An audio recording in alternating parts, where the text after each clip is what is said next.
Welcome everyone to this edition of Smarter Sourcing. My name is John Pavia, and today we are joined by Sean Park, the Vice President of Procurement and Transformation at ARM. Sean, thanks for joining us today. Well, thanks for having me. And where are you sitting geographically right now? I am working from home today, as I usually do on Mondays, from Carmel Valley, California. Well, I'm at the tough area, tough place of the world to have to work from. It's one of the most beautiful places I think I've ever been in the U.S. It's gorgeous.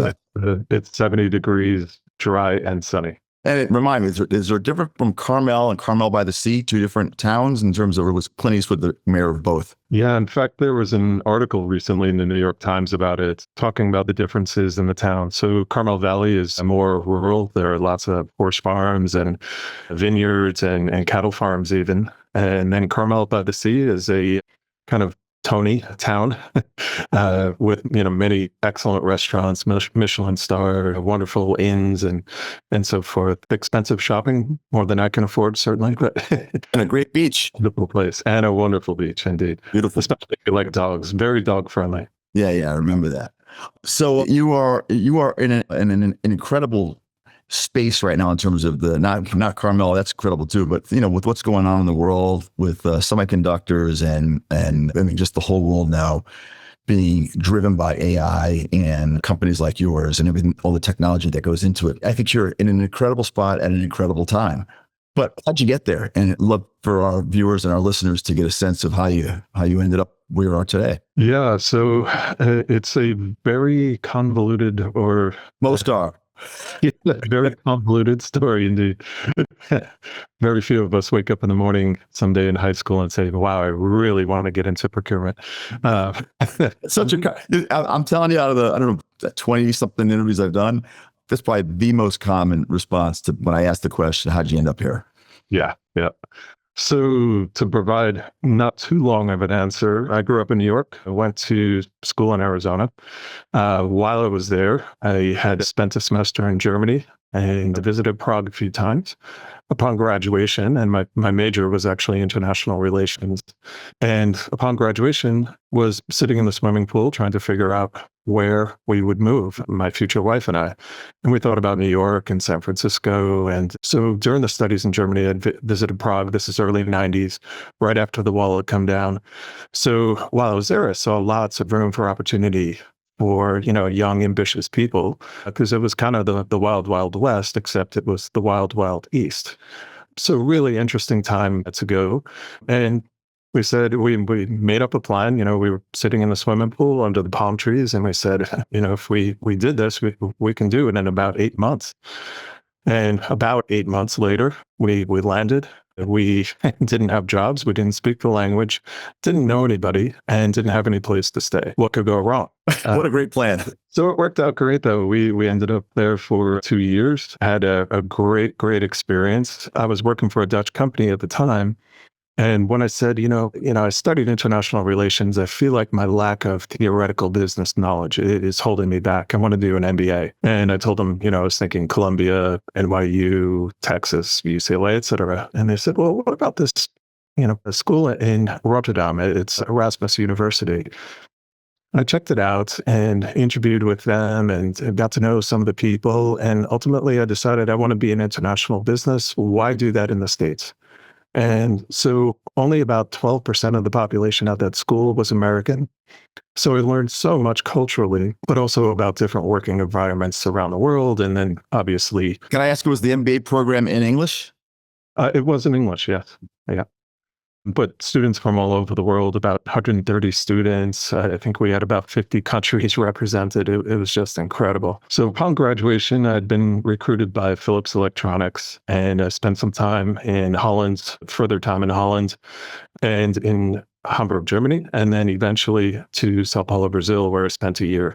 Unfortunately, this was 1999, and the Brazilian real crashed, making any kind of imported products twice as expensive as they had been before, and we had local competition. So decided to come back to the States. And then that's when I started in my consulting career. And one of the first projects I did was with a major telecommunications carrier in the US. And it was a procurement project. And like any good consulting company, they said, have at it. And I said, well, I don't even know what procurement is. And so we had a project that delivered extremely great results. It was kind of shocking. I think some of it was luck, to be honest. But in the meantime, I enjoyed it. It was, just a great experience to figure out, How big was the team? Who were you? How many people were you working with? we started with 4. We ended with 8, actually, because it had been going so well. So we expanded our footprint and really nailed it, actually. So at that point, we started to deliver more projects in this area. And by 2004, I said, why am I making money for the partners when, I'm developing IP, I'm doing so much of the work around, developing, more of a practice orientation and so forth. So in 2004, I launched my own brand very naively. And, with different travails and successes and failures and so forth. By 2015, I had grown it quite a bit and kind of became victim of my own success in that, it was starting to affect my family life and so forth. And not to get personal about it, but it became too much because I was wearing so many of the different hats, the entrepreneur's dilemma, so to speak. Mm. So with that, I joined a larger consulting company based in New York and had good success there, built up a practice. Aquis? Yeah, Aquis, ACQUIS. A really good firm. Stay in touch with them all the time. I've hired them multiple times thereafter as well. So 2019 rolled around, and one of my former clients, when I had my own firm, said, "Hey, I've just become CFO at Groupon, and I'd love to know, what do I have for procurement? What are the challenges? What are the opportunities? Why don't you come in and do an assessment?" And so we did. And after about 6 weeks, I gave him the good, the bad, the ugly. And he said, "Wow, this sounds like quite a transformation. Why don't you come in and lead it as CPO?" So I made the leap, moved from New York to the Valley, and began as CPO in November of 2019 with Splunk. And then from there, the same CFO went to ARM in 2023. And I joined them at that time in August of 23 here at ARM. And excellent choice. I'm really enjoying the challenge. New industry for me. I don't have a ton of silicon experience or semiconductor experience. So great challenge. Where's the headquarters from? Yeah, in Cambridge, England, actually. That's what I thought. So, right. So the North American headquarters are in San Jose, but the company is based in England.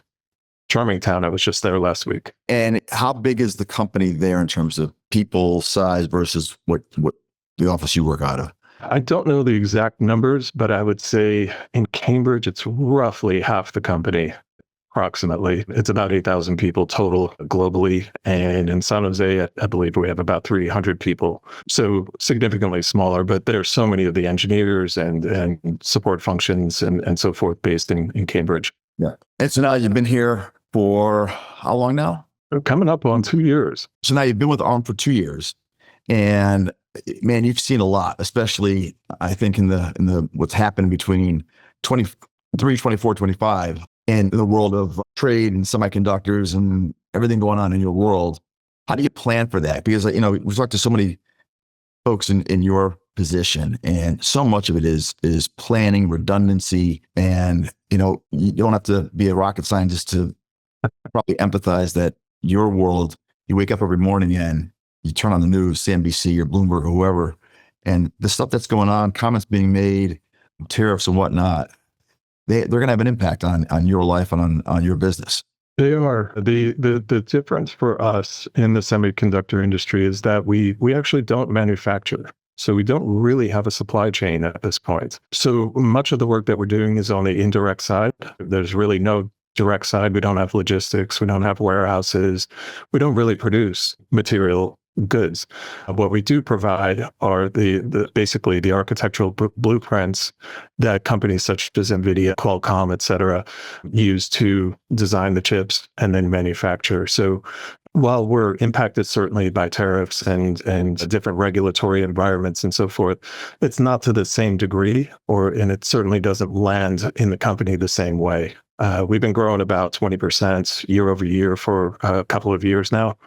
So that's the big challenge, is trying to scale with that kind of growth. Got it. So tell me about how you guys are organized in terms of your group, your division, the procurement function. Yeah. So when I started, we on the sourcing side, we had generalist by design, and we had a procurement operations function, and then risk management, but not very stringent, let's say, not highly developed. That said, right before I joined, the prior leader of the team had gotten budgets and approval and so forth to really revamp the whole function.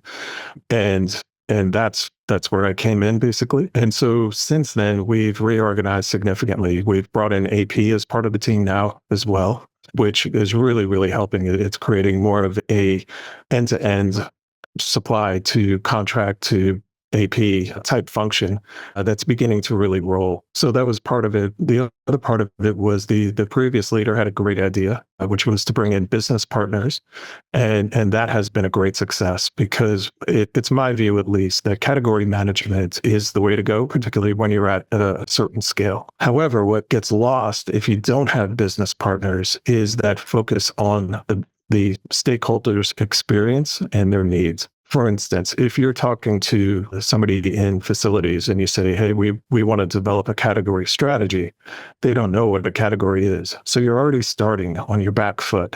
And that doesn't help. By having the business partners vertically oriented instead of horizontally across categories, you really get to know what their challenges are, their priorities, et cetera. And those can get translated into those very category strategies. So working side by side, what we're seeing now is we're having much better impact. We're getting invited to the table, so to speak, earlier, much earlier, and ultimately having far greater impact on risk management, DEI initiatives, sustainability, risk management, et cetera. So it's not all about saving. It's really about value. So in terms of planning and contingency planning, how has your practice, your role changed, especially pre-COVID to post-COVID? And also speak to the issue that I've heard a lot about, the seat at the table that the procurement people have, the sourcing and procurement people have today versus 5 years ago. I do think our stakeholders are much more open to help. The whole world has become much more complex due to scarcity of resources, supply chain disruptions, the move to more remote work as opposed to in office, far more working with suppliers remotely versus, having constant in-person visits and so forth. And they are looking for help, but you only have a couple of chances really to deliver is my view. I saw it even before COVID hit, because while they're open to the help, they're still skeptical, particularly in cases where high margin industries are operating, such as ours. Procurement's, I wouldn't say an afterthought by any means, but is it as highly valued as engineering and so forth? Rightfully not. That being said, we're beginning to bring more value to the table in the form of innovation, supplier innovation. We brought in a couple of, and the transformation part of my title is important, whereas I brought in a couple of different new technologies that we've really adopted and begun to spread. RPA has been around for a long time, but we weren't using it to great effect. We are now. Likewise, process mining was a new technology for the company. And while I didn't bring it into the company, I did help foster an environment whereby it's now being widely used throughout the whole company to great effect as well. And then obviously with AI, and actually the IT department has really brought that to the fore. But between those three technologies, we're really having a material impact on our ability to scale in particular. So what's your advice to someone who's coming into procurement and they have no clue whatsoever that they need to get stakeholder buy-in, stakeholder respect, that it's not automatic that your department head is going to actually listen to the procurement people and actually use them versus just say the hell with it, I'm going to have my own people just do the buying? And I think that's, again, speaking to a bunch of people who run this business, that's a moment that they don't even think about. Just assume, procurement group's they're in charge of buying, and so everybody's got to use them. Then they get to their first job and realize, no, it's about getting your stakeholders to really buy in and partner with you. What kind of advice would you give to a younger person coming into sourcing and procurement. Yeah, I think you're right. A lot of people naively think that, well, we run the show when it comes to buying, purchasing, supplier relationship management, et cetera. And obviously it shouldn't work that way. However, some stakeholders have learned the tips and tricks to be able to bypass. And number one is, and everybody has seen it before, I need the supplier onboarded right away. We've already pick them. We need the product, we need the service, whatever it might be, and we don't have a choice. Next time we'll get you involved earlier. And then the next time comes and it's the same process and so forth. So in terms of getting a seat at the table, something I learned in Japan, I lived in Tokyo for a couple of years and helped manage a project to really establish a more mature procurement function there for a life sciences company. And one of the things I've learned that is really key, and I've been doing it or trying to adopt the practice ever since, which is to sit and listen. There's such a tendency in the US, less so in Europe, I would say, but particularly in the US, where we're very aggressive, we're hard charging, and we have opinions, and that's the way we go about things. We communicate very freely, very openly, but also very quickly, and sometimes to our detriment, whereby we're reacting instead of listening. And there's a key difference there. So I'll give you an example. One of the first meetings I sat in Japan, there was a statement made, and then there was silence in the room, and there were probably 15 people in the room. And I was looking around, I'm like, well, what's happening here? Why is nobody reacting? And as it turns out, they were reacting, but appropriately for that culture. So in that culture, if someone put something forward, a question, a comment that deserves a reaction, if people just jump right in immediately, or God forbid, you cut them off and interrupt them before they've even finished their thought, you've lost the room. It's considered very, very, very rude to just react without even pondering what the person has said or asked. And so I've tried to adopt that, and I've tried to teach as much as I can with the people that are on my team, that very practice, to sit and listen and not react immediately. There are certain things, of course you can. It's a yes or no question. You know the answer, jump right in. But all too often, if it's a more complex challenge or problem or opportunity, it deserves thought. And so give it that thought and then react. So that's something I've really been focusing on, not only with junior people, but more senior people as well. You referenced supplier management. In your business and in most, you really have to partner with your key suppliers versus view them as, necessary vendors that you need to do business with. And you're going to try to always get the lowest price out of them. Maybe speak to that a little bit, because in your business, you have a bunch of key vendors that you really need to partner with. Yes, indeed. So in particular, engineering firms, but it goes all the way down to the security firms at some of our buildings. To me, of course, there's priority and criticality of the different suppliers and so forth. But I have a little bit of a different take than many people on the use of suppliers. And there's actually a saying, and I hate to get too philosophical, but there's a saying in Algonquin Indian culture that goes something like, how can you be superior to that upon which you depend? Mm-hmm. And I heard that a long time ago, 15 years ago, I believe. And I thought about it, and the more I thought about it, the more true it became in my mind. And so what I tried to do is put myself in the position of the supplier, number one, but also to think about value first, not just price. And, that's a common refrain, of course. But when I begin to speak with a supplier, it's always with utmost respect, regardless of who they are, because I know ultimately we're dependent on them. We're the customer, but that doesn't make us superior. It really is an integrated relationship, and we're dependent on their success and their ability to deliver. So beating them over the head on price sometimes or very often is counterproductive in the end. Now, that being said, you want to get the right value and make sure you're not paying way above market value or benchmarks and so forth, of course. But harping on that and focusing on that first, just to me, isn't the right way to go, and is ultimately counterproductive in most cases. So I'm going to switch gears a little bit on you. because one of the things I hear a lot about is really aligning the sourcing procurement strategies with the overall strategy of whatever company.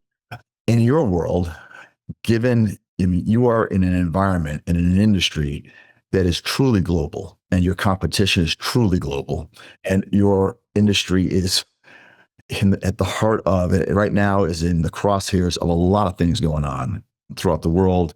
And let's start with this competition that we have with China and how that's in the crosshairs of everything and everything that's going on with AI. So my question is, when we talk about aligning the sourcing and procurement strategy with the overall strategy of the company, what's the impact that sort of the water falls down to your group, and how do you align with what the company's doing so you're supporting probably an ever-changing strategy as the world changes and world events change? Yeah, sometimes to that point, sometimes the strategy that we began with at the beginning of the year looks pretty different at the end of the year. That being said, there are some common refrains regardless.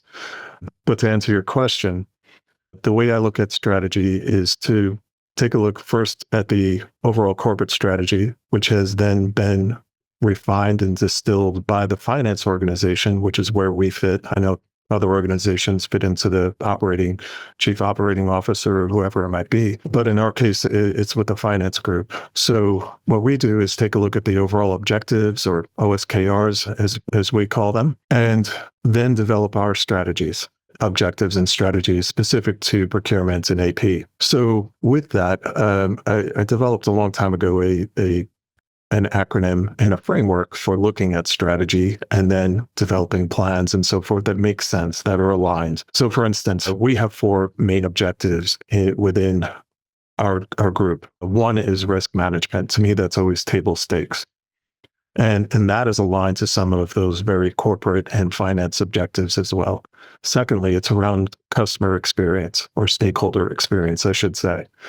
So in the past, a couple of years ago, we didn't have adequate systems. Our policies and processes were a bit convoluted, in some cases left us exposed to unnecessary risk or dangerous risk. In other cases, we were missing opportunities to really have an impact on the financials of the company. And so with that, there were operational attributes that had to be changed. And it's all about the stakeholder. Ultimately, we're a service, and it's all about the stakeholder. So improving stakeholder experience is our objective number 2. And number 3 is around financial impact. I'd be remiss or lying if I said a large part of our focus is also on extracting the greatest value. Again, not the lowest cost, but the greatest value from our suppliers, but also making sure that our payment terms are aligned and so forth, such that, we're getting benefits from cash flow and stuff. And then finally, it's about scalability. The team that we have right now, I don't anticipate is going to grow at all. And if it does, it'll be negligible growth in terms of number of resources or FTEs going forward for at least the next couple of years, despite that 20% year-over-year growth of the company. And we're already at $4 billion in revenues. And so scalability is really, really important. A dollar spent for our department may not create nearly as much value as one of the other departments, like, the engineering group to develop a new product or service or something related to the revenue side of the business. Or it may be, we need more trade compliance resources, whatever it might be. But our goal is to remain as flat as we possibly can. So those are our 4 main objectives. So my point being, the acronym is SPORT. So S for strategy. That's the tip of the spear. So that's where we formed our objectives, and then our strategies related to each of those objectives, and then tactics beneath those. So these are the things we're actually going to execute. Now, some of those strategies and tactics actually cut across all of those objectives, those 4 that I mentioned before, or they may hit 2 or 3 or just 1. Now, beneath that, P stands for process and policy. So what are the processes and policies we need in place to be able to execute those tactics which support our strategies, which ultimately will help us achieve our objectives? Beneath that, you have O, which stands for organization. So what does our structure look like? Are we insourced? Are we outsourced? Are we hybrid? Where are our people located? Do we have business partners? Do we have category management? Do we have both? How do we cover the needs of all parts of the business? Geographic coverage is always the challenge. And then beneath that, you have reporting or R, and that's where you figure out, hey, are we being efficient and effective in executing those very processes and policies that are going to help us achieve our objectives? And finally, technology. And technology is, largely used for scalability, but also accuracy, and of course, creating that better customer experience or stakeholder experience as well. So with all of that, recently, I'd say in the last 3-4 years, we've also learned to flip it on its head. And sometimes we start with technology. Hey, there's this great new technology. We haven't seen it before. This is really a game changer. Let's start there and see if technology can actually influence our organizational choices, our processes and policies, and ultimately, impact our objectives in different ways than we might have in the past. So what are the biggest risks when you think about the things that keep you up at night or the things that you check first thing when you wake up in the morning? What are those 2 or 3 items, maybe more, but what are those things that really, that are ever present, front of mind or top of mind, because it's the biggest threat to what you do for ARM? Number one is I look for messages from the CEO, and quite honestly, that's probably What an honest answer. As I'm having my first cup of coffee, that's the first thing I do. Beyond that, though, it's really related to be honest, I look at scalability and financial impact last. The first two things I look at are, have there been any adverse supplier events, as we call them, anything having to do with supplier risk management? And then number two, do we have any dissatisfied stakeholders in the business who, are having a challenge that we haven't solved yet?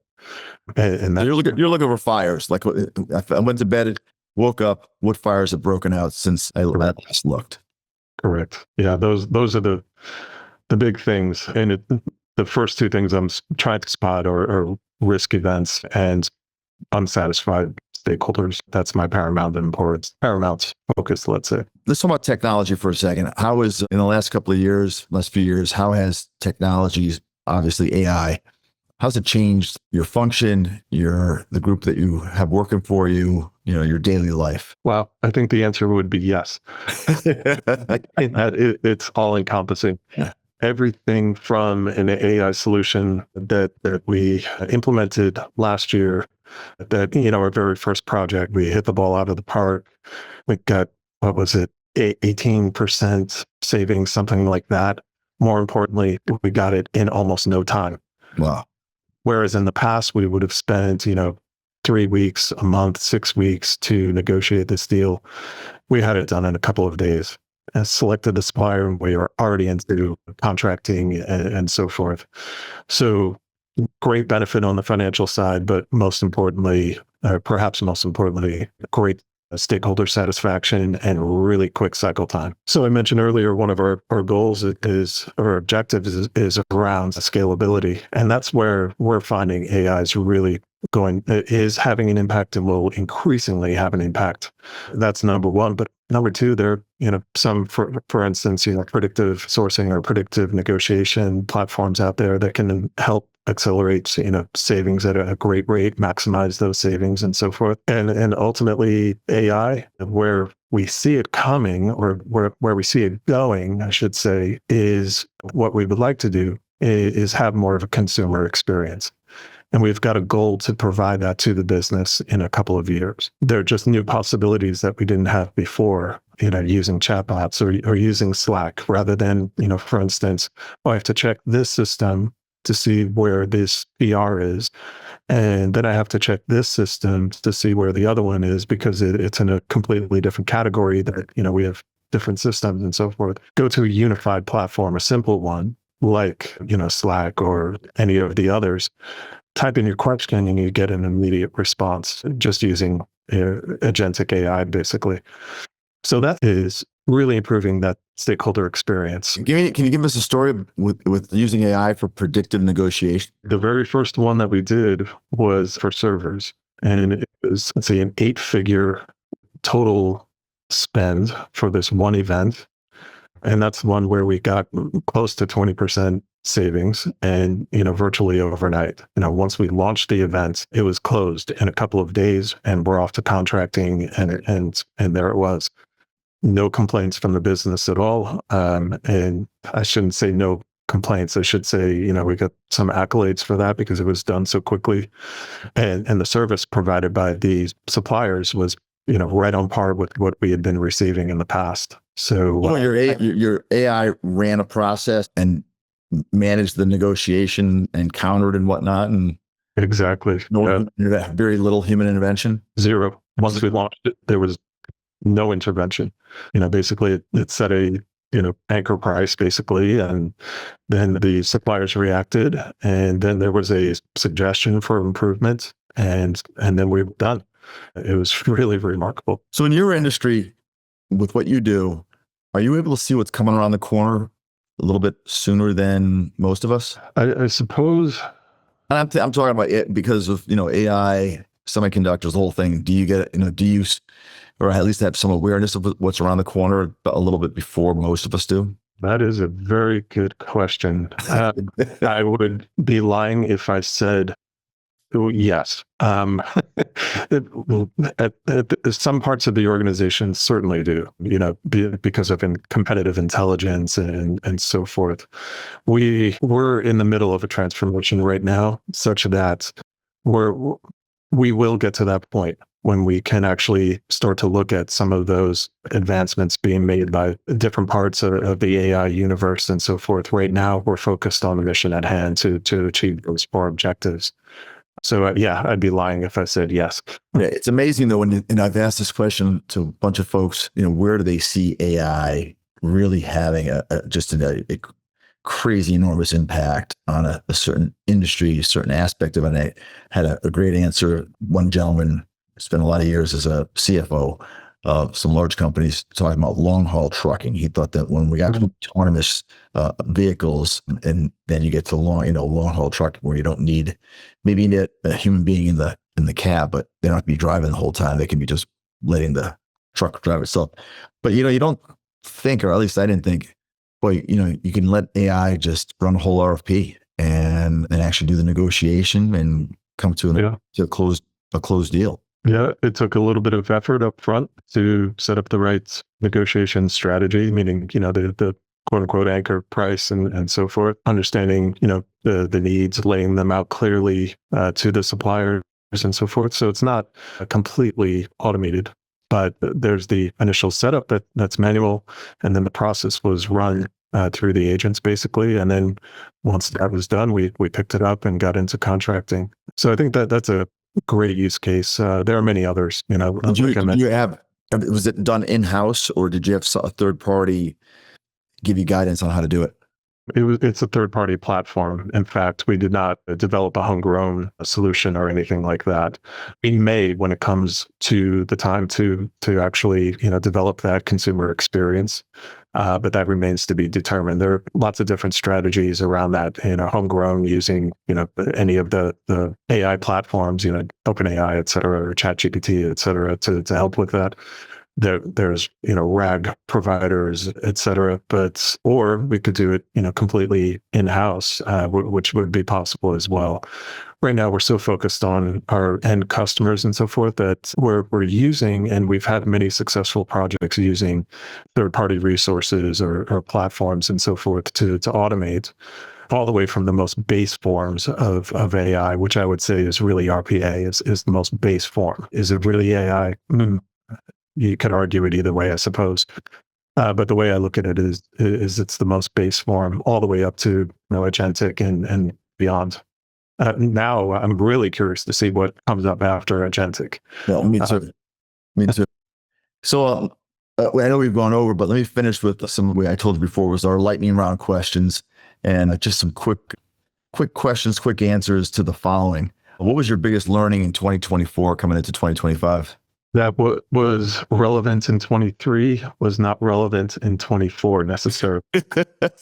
Probably 20% of what we thought we knew in 23 was no longer relevant in 24. I expect that to accelerate actually in 25. And when we get into 26, we'll look back on 25 and say, well, it's no longer 15 or 20% that's no longer relevant because of AI and so forth. It could be significantly greater. It could be 30, 40% is no longer relevant.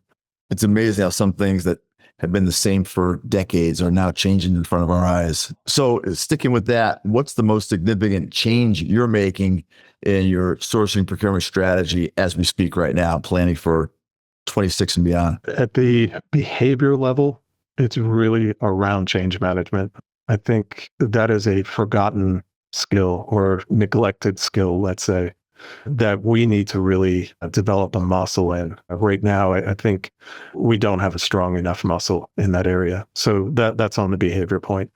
Certainly, this next year, we're going to be largely focused on providing that customer experience that's much more like a consumer experience. Is it going to be live this year? No, possibly next year, certainly by 27 or in 27. So those are the two big areas that we're going to really focus on, both behavior-wise and tech-wise. So in the context of everything we're talking about, if you had to give one piece of advice to someone coming into sourcing procurement now in 2025, what would that be? Be adaptable and jump all over technology. Everything else that you've learned in terms of the 8-step sourcing process or 6 steps, whatever it might be, that's still going to be relevant, but so much of it is going to be enabled by tech. It's my view that, if people aren't on the bandwagon and they think that Excel is the tool to use forever, and they're skeptics and so forth, I'm sorry that they're going to be left behind and or removed. And I personally believe there are too many people still out there like that. The newer generations will not work in Excel. They'll look at it like, my God, you people are dinosaurs. You're right. So last one, and it ties into what you're talking about right now. How do you think you're going to measure success differently next year, the year after, versus the way you've traditionally done it? Yeah, a bit philosophically, and then we'll get a little more specific. What we started with was largely a cube when I started. And if you think of this analogy, the cube, when you throw a cube, let's say on a craps table or something like that, it's very difficult to control the direction, the velocity, and ultimately where it lands. What we're trying to do over the next couple of years, and we started on this process, is to smooth those edges such that eventually we become like a sphere, like a pool ball. And a pool ball is a heck of a lot more easy to direct in the right direction with the right velocity, ultimately landing in the right place. So that's what we're really trying to achieve. How are we doing that? Breaking down barriers. We have a source to pay function all in the same house and ultimately serving the same stakeholders. And so using technology, breaking down barriers, breaking down, the ubiquitous silos that are, relevant or present in business situations, just breaking those down relentlessly with the view of automation, scalability, and ultimately stakeholder satisfaction. John, this has been a fascinating conversation. Really, I really enjoyed it. And I'm envious of the position that you're in. I think the stuff that you're seeing it before I am, certainly, but it's very curious to wonder where things are going to be. And I loved your comment before, whatever was relevant in 23 wasn't relevant in 24, and it's going to probably keep moving like that. I look forward to keeping in touch with you, and I really appreciate you spending the time with us today. Well, thank you very much. This was a great discussion, great questions, and I enjoyed it, and I look forward to next time maybe. Yeah, and I hope our viewers and listeners did. And so for all those who are listening and watching, this has been Smarter Sourcing with John Pavia, and I hope you tune in for our next episode. Take care.